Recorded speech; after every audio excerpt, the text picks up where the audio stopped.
solve these problems, you'll just plug in the coefficient of friction that's given. Again, a tested value that you'll either be given or you have to solve for, but it never has any units. It's a unitless value. All right. And finally, in this equation, we have the normal force. Okay. Now, the normal force is an interesting quality because we actually have to calculate it backwards. Okay.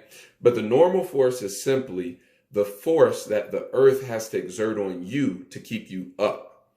So because I'm on planet Earth, I have a given mass always, but I accelerate at gravity's acceleration, which is a negative 9.8 meters per second squared. It's only negative because it's pointing down, okay? Just denoting direction.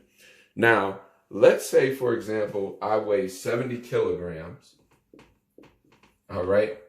And I'm experiencing gravity's acceleration, negative 9.8 meters per second squared. My force, which is my mass times acceleration, my force is going to be equal to a negative 686 newtons, okay? Again, the negative only denotes that I'm moving down. So I calculated my force on the Earth's surface. The normal force is the force that a surface pushes back up against you. So the Earth has to push me up with 686 newtons of force in order for me not to fall through the ground. Now, it seems kind of weird to think about, but we've all seen this or experienced it in some way. When someone sits on a chair and it breaks underneath them, that's because the force that the chair was pushing up against them was less than the force they were pushing on the chair, which is why they fell down. Okay, they experienced an acceleration down because their force, the net force, their force pushing down, the chair's force pushing up, they had a larger force on the chair pushing down, so they fell through. All right. So the normal force is found by calculating the force of the object on the surface, and then you just flip it. So the normal force is going to always be opposite and equal in magnitude. All right. So the Earth is pushing me up with 686 newtons of force. All right. Now, we were able to look at the equation a little bit. So let's actually start solving an example problem. Okay. So I've got the packet pulled up here, and we'll go ahead and we'll do problem. Let's see. We'll do problem 1. Okay.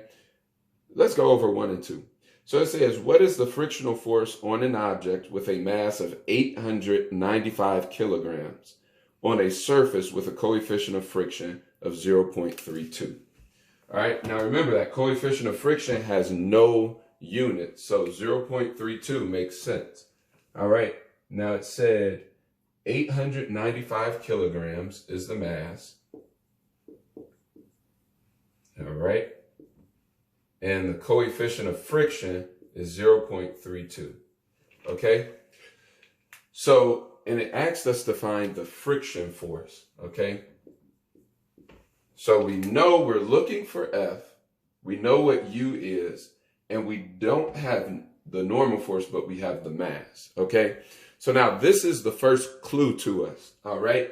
They give us a mass, but they don't give us a normal force. So we have to first calculate the normal force.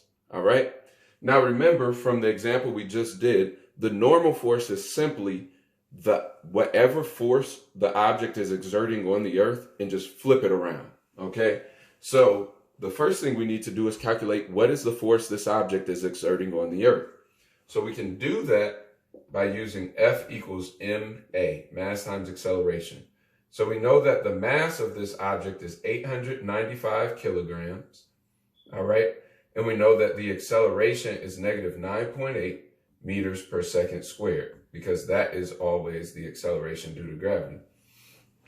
Now, if we're going to figure out the force that this object is exerting, all we have to do is throw that into our calculator. All right. So 895 times negative 9.8, and that equals 8,771 newtons. Now it's a negative, so let me be sure to include that.